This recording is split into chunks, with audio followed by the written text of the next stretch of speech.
नमस्कार बच्चों, मेरे चैनल पे आपका स्वागत है। तो बच्चों अभी पर हम लोग 3.2 देखे थे। अभी 3.3 स्टार्ट करने से पहले हम यहाँ पे देख लेंगे प्रमेय। अभी प्रमेय के अनुसार यहाँ पे सवाल आगे का हमें 3.3 करना रहेगा। तो यहाँ पे बच्चों हम लोग पहले यहाँ पे प्रमेय देखते हैं। समद्विबाहु त्रिभुज का प्रमेय। समद्विबाहु त्रिभुज का प्रमेय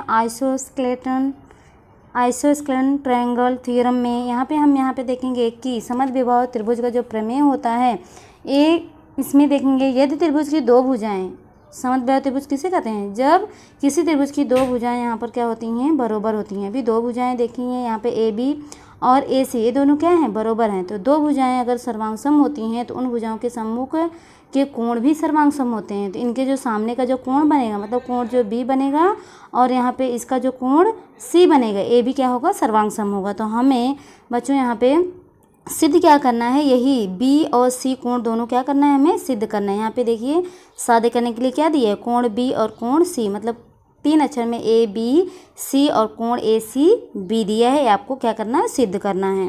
और अभी हम देख लेते हैं अभी दत्त में क्या हम दिया हुआ है। अभी त्रिभुज हम लोग क्या लिए हैं, ए बी सी लिए हैं। ए बी सी लिखेंगे और सर्वांगसम भुजा कौन कौन सी है, भुजा ए बी सर्वांगसम है किसके, ए सी के सर्वांगसम है, बरोबर, क्योंकि यहाँ पे दिया है कि दो भुजाएं सर्वांगसम हैं। तो आप सिद्ध कीजिए कि कोण भी उनके क्या होंगे, सर्वांगसम होंगे। तो ये कोण सर्वांगसम हमें यहाँ पे दर्शाना है, सिद्ध करना है। तो बच्चों हम रचना करेंगे। अभी रचना क्या करेंगे, त्रिभुज एबीसी में कोण बीएसी का समद्विभाजक खींचना है। अभी देखेंगे त्रिभुज एबीसी में कोण जो ए है, ए को देखिए यहाँ पे कोण, यहाँ पे हम समद्विभाजित कर दिए, कोण ए को दो भाग में बांट चुके हैं, बरोबर। तो यहाँ पे कोण बी ए सी का समद्विभाजक खींचने पर जो भुजा बी सी को किस पर खींच रहे हैं, बी सी पर खींच रहे हैं और बिंदु डी कहाँ पर प्रच्छेदित कर रहा है, बिंदु डी पर प्रच्छेदित कर रहा है। तो अभी हम उत्पत्ति में क्या लिखेंगे, त्रिभुज ए बी डी। अभी देखिए बच्चों यहाँ पे दो त्रिभुज बन रहा है, कौन कौन सा त्रिभुज, ए बी डी, बरोबर, ए बी डी बन रहा है एक त्रिभुज, और एक त्रिभुज बन रहा है ए डी सी, बरोबर। दो त्रिभुज यहाँ पे बन रहा है, दोनों त्रिभुज हम ले लेंगे। तो बच्चों दोनों त्रिभुज लेने के बाद यहाँ पे हम देखेंगे कि क्या क्या सर्वांगसम है। तो बच्चों देखेंगे दोनों त्रिभुज में अभी ए बी डी और ए सी डी में रेख ए बी, ये जो रेख ए बी है ये किसके सर्वांगसम है, रेख ए सी के सर्वांगसम, इस त्रिभुज के सर्वांगसम, बरोबर। अभी ए बी डी त्रिभुज में ए बी का जो भुजा है वो ए डी सी के त्रिभुज के ए सी के बरोबर, मतलब ये दोनों जो हैं क्या हो जाएंगे, बरोबर हो जाएंगे। क्यों, क्योंकि यहाँ पे दत्त मतलब दिया हुआ है, यहाँ पे चिन्ह से दर्शाया गया है। और कोण, अभी कोण जो है रचना से देखेंगे बच्चों, जो बी ए डी और सी ए डी, अगर इस त्रिभुज में देखेंगे जो कोण बनेगा बी ए डी, कौन सा कोण बन रहा है, बी ए डी, ये वाला कोण, और इस त्रिभुज में देखेंगे तो सी ए डी, मतलब ये यहाँ से सी ए डी, ये जो कोण बन रहा है ये दोनों क्या हैं, ये दोनों सर्वांगसम है, किससे, रचना से ये दोनों भी क्या हो जाएंगे, सर्वांगसम हो जाएंगे। रचना करने के बाद देखेंगे तो दो कोण यहाँ पे जो कोण बन रहा है और जो यहाँ पे कोण बन रहा है ये दोनों क्या हो जाएंगे, सर्वांगसम हो जाएंगे। तो और देख लेंगे बच्चों यहाँ पे जो भुजा है ए डी, भुजा जो है ए डी जो भुजा है वो सामान्य भुजा है। क्यों, क्योंकि इस त्रिभुज में भी आएगा और इस त्रिभुज में भी, अगर ये त्रिभुज ले रहे हैं फिर भी ए त्रिभुज ले रहे हैं ए डी बी, इसमें भी आएगा, और ए वाला त्रिभुज लेंगे तो इसमें भी ए डी सी आएगा, मतलब ए डी दोनों में आ रहा है, इसलिए यहाँ पे क्या हो जाएगा, सामान्य भुजा हो जाएगा। तो बच्चों यहाँ पे दोनों त्रिभुज सर्वांगसम हो जाएंगे। क्यों सर्वांगसम हो जाएंगे, किस कसौटी से, इसके पहले हम देखें। तो बच्चों यहाँ पे किस कसौटी, अभी हम क्या देखें, भुजा देखें, कोण देखें और भुजा देखें, मतलब यहाँ पे भुजा कोण भुजा से, भुजा कोण भुजा मतलब भू को भू किससे देखें, यहाँ पे हम क्या लिखेंगे, भू को भू, इस कसौटी से क्या हो जाएगा, ये दोनों त्रिभुज सर्वांगसम हो जाएंगे, बरोबर। और यहाँ पे सर्वांगसम त्रिभुज के जो संगत कोण है, सर्वांगसम त्रिभुज के संगत कोण, अभी ए बी डी, ए वाला को जो कोण है ए बी डी, ये किसके बराबर हो जाएगा, ए किसके बराबर हो जाएगा, ए सी डी, इसके बराबर हो जाएगा। तो यहाँ पे कोण हम क्या लिखेंगे, ए सी डी लिख देंगे, बराबर, सर्वांगसम त्रिभुज के संगत कोण से। और हम देख लेते हैं अभी यहाँ पे इसलिए यहाँ पे क्या हो जाएगा, इसलिए ये कोण जो है ए बी सी सर्वांगसम हो जाएगा किससे, ए सी बी की, किसके सर्वांगसम हो जाएगा, ए सी बी के सर्वांगसम हो जाएगा। तो क्यों, क्योंकि यहाँ पे देखेंगे बच्चों एक रेखी में है, क्या एक रेखी में है, देखेंगे ए यहाँ पे बी डी सी, ये जो बी डी सी है एक रेखा में बन रहा है, बी डी सी एक रेखा में बन रहा है, तो जो ए बी सी, जो ए वाला कोण, बी वाला जो कोण बनेगा ए बी सी, ए वाला कोण किसके बराबर हो जाएगा, ए सी बी, ए सी बी मतलब इसके बराबर क्या हो जाएगा, बराबर हो जाएगा। ऊपर में यदि त्रिभुज की तीनों भुजाएं सर्वांग सम हो तो उनके तीनों कोण भी सर्वांग सम होते हैं तथा प्रत्येक कोण का माप कितना होता है, 60 अंश होता है। इस प्रमेय की उत्पत्ति हमें क्या करना है, लिखना है। तो बच्चों जैसे अभी समद्विबाहु का देखें, समद्विबाहु में दो भुजा सर्वांग सम होता है तो दो कोण सर्वांग सम होता है। इसी प्रकार इसमें बोला है कि जब इसमें समबाहु त्रिभुज में क्या होता है, तीनों भुजाएं सर्वांग सम होते हैं और तीनों कोण सर्वांग सम होते हैं, बराबर। अभी समद्विबाहु त्रिभुज का विलोम, अभी कन्वर्शन ऑफ एन आइसोस्केलेटन ट्रायंगल थ्योरम में इसमें बच्चों देखेंगे कि इसमें क्या बोला है कि अगर त्रिभुज के दो कोण, अभी पहले से क्या बोला है, दो कोण बोला, उसमें समद्विबाहु त्रिभुज की जो प्रमेय था उसमें भुजा दिया हुआ था, इसमें कोण सर्वांग सम दिया है, तो उन कोण की सम्मुख भुजा की सर्वांग सम होती हैं, उन कोणों की सम्मुख भुजाएं भी क्या होती हैं, सर्वांग सम होती हैं। उसका अपोजिट पूछा है, विलोम है तो विलोम मतलब उसका अपोजिट। तो यहाँ पे त्रिभुज एबीसी है, त्रिभुज एबीसी लिया गया था पिछले टाइम। अभी हम इसमें क्या लेंगे, पी क्यू आर ले रहे हैं, बराबर। पी क्यू आर में पी क्यू आर जो है कोण, जो क्यू कोण है वो किसके बराबर है, आर के बराबर है, बराबर। दत्त मतलब दिया हुआ है। अभी भुजा, अभी शादी क्या करना है आपको, जो ए पी क्यों जो भुजा है वो पी आर के बराबर होना है, ये हमें क्या करना है, सिद्ध करना है। तो हम ये भी रचना कर देंगे। क्या रचना करेंगे, सेम जिसमें जैसे हम एबीसी में करे थे, इसमें भी हम रचना क्या कर देंगे, कोण पी को हम समद्विभाजित कर देंगे और लंब किस पर आ जाएगा, क्यू आर पर। तो कोण पी का समद्विभाजक खींचना है और पी जो क्यू आर है वो क्या हो जाएगा, बिंदु एम पर क्या कर रहा है, प्रच्छेदित कर रहा है। अभी उत्पत्ति में हम क्या लिखेंगे, इसमें बच्चों दो त्रिभुज बन जाएगा। कौन कौन सा त्रिभुज बन जाएगा, यहाँ पे पी क्यू एम बन जाएगा और पी एम आर बन जाएगा, बराबर। पी क्यू एम लेंगे और पी आर एम लेंगे। तो बच्चों यहाँ पे जो कोण है, कोण आपको पता है, इसमें कोण दो कोण दिए हुए, दोनों सर्वांग सम है, बराबर। तो अभी दोनों जो सर्वांग सम है तो लिख देंगे। अभी पी क्यू यहाँ पे ये तो दत्त पहले से दिया हुआ है, बराबर। अभी इस त्रिभुज में, इन दोनों त्रिभुज में देखेंगे कि इन दोनों त्रिभुज में जो पी क्यू एम ये कोण क्या है, पी क्यू एम, ए वाला कोण ए क्या है, किसके सर्वांग सम होगा, आर के सर्वांग सम हो जाएगा, बराबर। मतलब पी क्यू एम लिखे हैं तो क्या लिखेंगे यहाँ पे, पी आर एम, हम लोग कोण क्या लिखेंगे, पी आर एम, कोण पी आर एम लिखेंगे, बराबर। अब यहाँ पे इसके बाद बच्चों अभी देखेंगे कि नीचे जो कोण पी पे बन रहा है, पी देखेंगे दो भाग में हो चुका है, बराबर, दो भाग में हो चुका है। तो जो कोण पी के बराबर हो जाएगा, मतलब इस त्रिभुज में हम क्या लेंगे, क्यू पी एम ले लेंगे, बराबर। यहाँ पे फिर कोण इसका दूसरे त्रिभुज में आर पी एम ले लेंगे, बराबर। ये दोनों त्रिभुज क्या हो जाएंगे, आर पी एम, ये दोनों क्या हो जाएंगे, सर्वांग सम हो जाएंगे। क्यों, सामान्य कोण बच्चों, इसके पहले हम सामान्य भुजा था, बराबर। बीच का जो यहाँ पे सामान्य भुजा, अभी हम यहाँ पे सामान्य भुजा रहेगा तो सामान्य भुजा लिखेंगे, सामान्य कोण रहेगा तो सामान्य कोण, क्योंकि ये कोण जो है, अभी कोण यहाँ पे समद्विभाजित हो रहा है, कोण बराबर समद्विभाजित हो रहा है। तो यहाँ पे जो कोण समद्विभाजित हो रहा है तो हम यहाँ पे क्या लिखेंगे कि कोण क्या हो रहा है, समद्विभाजित हो रहा है। यहाँ पे लिख देंगे किससे, संगत कोण से। संगत कोण से दोनों क्या हो जाएंगे, बराबर हो जाएंगे। अब बच्चों यहाँ पे पीएम, अभी पीएम देखेंगे तो पीएम जो है ये दोनों त्रिभुज में आएगा, ये भुजा सामान्य भुजा है, तो पीएम के बराबर हो जाएगा। तो हम यहाँ पे क्या लिख देंगे, पीएम लिख देंगे, बराबर। पीएम हो गया। अब दो त्रिभुज बन रहे हैं, पी क्यू एम और पी आर एम, ये दोनों त्रिभुज क्या हो जाएंगे, सर्वांग सम हो जाएंगे। क्यों सर्वांग सम हो जाएंगे, किस कसौटी से, अभी हम क्या देखें, कोण देखें, भुजा देखें, मतलब को भू, तो हम यहाँ क्या लिखेंगे, को भू लिख देंगे, बराबर। इस कसौटी से क्या हो जाएगा, सर्वांग सम हो जाएगा। और हम देख लेते हैं अभी रेख पी क्यों, इसलिए सर्वांग सम किसके हो जाएगा, पी आर के सर्वांग सम हो जाएगा। ये किससे, सर्वांग सम त्रिभुज की संगत भुजा से।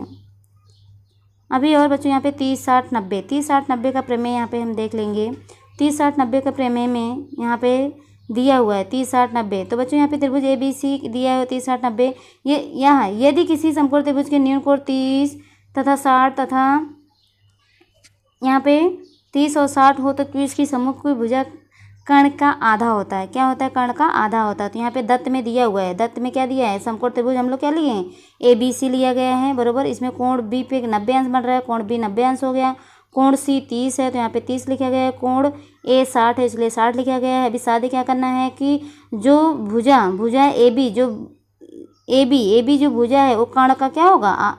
आधा होगा, कर्ण का आधा होगा, ये हमें सिद्ध करना है। तो AB रेखाखंड जो है रेखाखंड जो AB यहाँ पे रचना किया गया है।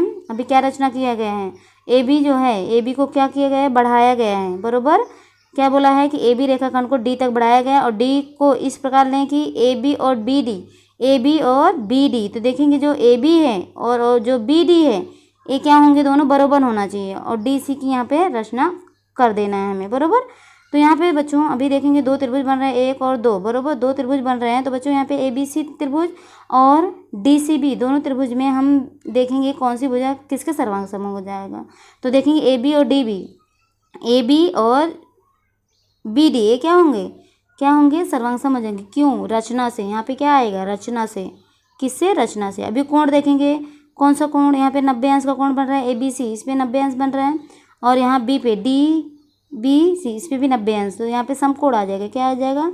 प्रत्येक कोण 90 नहीं तो यहाँ पे हम समकोण लिख सकते हैं। और बच्चों यहाँ पे BC दोनों त्रिभुज में आ रहा है, इसमें भी सामान्य भुजा। तो यहाँ पे हम क्या लिखेंगे? सामान्य भुजा, बरोबर। यहाँ पे क्या लिखेंगे? सामान्य भुजा लिखेंगे। अभी इसलिए बच्चों यहाँ पे देखेंगे दोनों त्रिभुज क्या हो जाएंगे? सर्वांग सम हो जाएंगे, बरोबर। क्यों? किस कसौटी से? कसौटी हम क्या लिखेंगे? क्या क्या देखें यहाँ पे? भुजा देखे, कोण देखे, भुजा देखे। तो हम क्या लिखेंगे? भू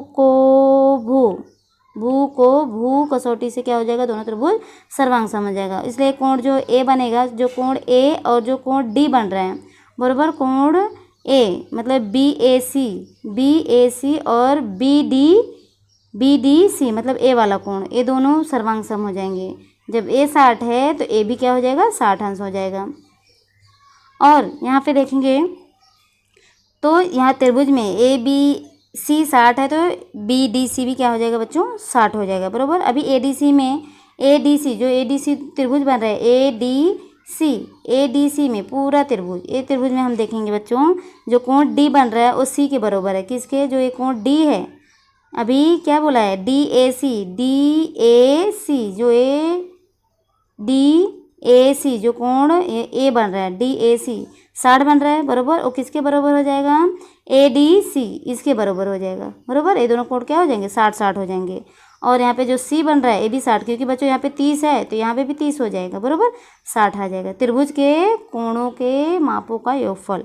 तो यहाँ पे अभी त्रिभुज ADC समबाहु त्रिभुज बन रहा है। ADC जो त्रिभुज बन रहा है क्या है? समबाहु त्रिभुज बन रहा है ADC ये दोनों त्रिभुज क्या है? सर्वांग सम, क्योंकि यहाँ समबाहु त्रिभुज, क्योंकि इसकी तीनों भुजाएं क्या है? समान है। क्यों? क्योंकि बच्चों यहाँ पे देखेंगे तीनों कोण 60 आ रहा है, इधर भी 60 आ रहा है, इधर भी 60 आ रहा है और इधर 60 दिया हुआ है। इसलिए तीनों कोण जब सर्वांग सम होते हैं तो ये क्या होता है? समबाहु त्रिभुज बनता है। तो देखेंगे यहाँ पे AC AD के बराबर हो जाएगा, DC के बराबर, मतलब AC बराबर किसके? AD के बराबर और DC के बराबर हो जाएगा, समद्विबाहु त्रिभुज के प्रमेय के विलोम से। और AB देखेंगे, जो AB बना है AB आधा हो जाएगा। किसका आधा हो जाएगा? AD का आधा हो जाएगा। AB अभी यहाँ पे AB यहाँ पे जो AB दिया है ये किसका आधा हो जाएगा? AD का। क्यों? रचना से, बराबर, क्योंकि लंब डाला गया है। तो AB ये आधा हो जाएगा किसका? AB ये किसका आधा हो जाएगा? AC का भी आधा हो जाएगा और AD का आधा। क्यों? क्योंकि यहाँ पे AD बराबर क्या है? AC के बराबर है, तो इसलिए यहाँ पे हम लिख सकते हैं। और देख लेते हैं बच्चों, यहाँ पे अभी देखेंगे यहाँ पे कृति दिया है तो इसमें क्या आएगा? अभी ABC त्रिभुज में AB का स्क्वायर, ABC का स्क्वायर, यहाँ पे क्या आ जाएगा? AC का स्क्वायर, बराबर। AC का स्क्वायर आ गया। अब AC का स्क्वायर आ गया। अभी यहाँ पे दिया है AB के स्क्वायर की जगह पे हम क्या लिखेंगे? 1/2 AC का स्क्वायर। क्यों? क्योंकि बच्चों हमें पता है कि जो अभी हम देखें कि जब 30 अंश के सामने का जो भुजा होता है वो आधा होता है। किसका आधा होता है? कर्ण का आधा होता है, बराबर। किसके? कर्ण का आधा होता है। तो यहाँ पे दिया हुआ है, बराबर। कर्ण का आधा होता है तो हम लोग यहाँ पे लिख दिए हैं। अभी क्वेश्चन जब खोलेंगे तो 1/4 हो जाएगा, 2 का वर्ग 4 हो जाएगा, बराबर। और BC का BC लिख दिया और AB की जगह पे हम ये वाला लिखेंगे, बराबर। अब यहाँ पे हम क्या लिखेंगे? AC का स्क्वायर लिखेंगे। तो बच्चों यहाँ पे AC का स्क्वायर है पहले से। अब इसको हम कहाँ पे लेके आए? इधर लेके आए, माइनस हो गया है, बराबर। तो बच्चों यहाँ पे अभी BC बराबर क्या आ जाएगा? अभी हम देखेंगे कि 4 4 क्या आ जाएगा,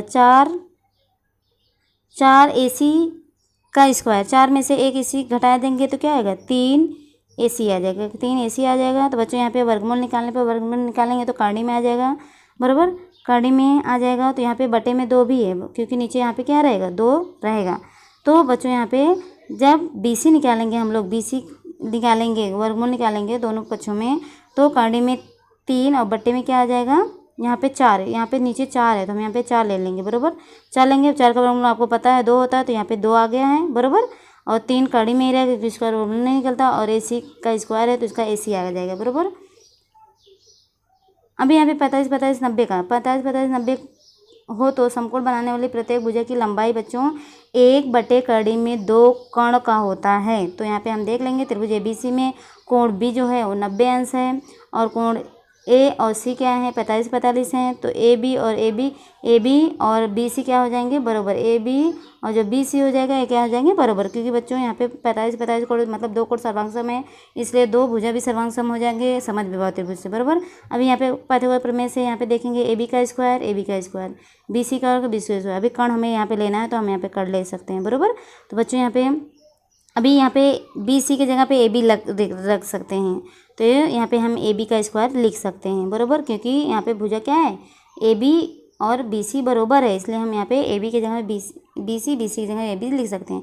तो यहाँ पे हम क्या लिखेंगे, यहाँ पे AB का स्क्वायर लिख सकते हैं। AB का स्क्वायर बच्चों यहाँ पे 2AB का स्क्वायर हो गया, बराबर। अब यहाँ पे क्या है, AC का स्क्वायर है, बराबर।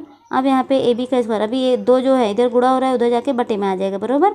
तो क्या आ जाएगा यहाँ पे 1/2 और AC का स्क्वायर आ जाएगा।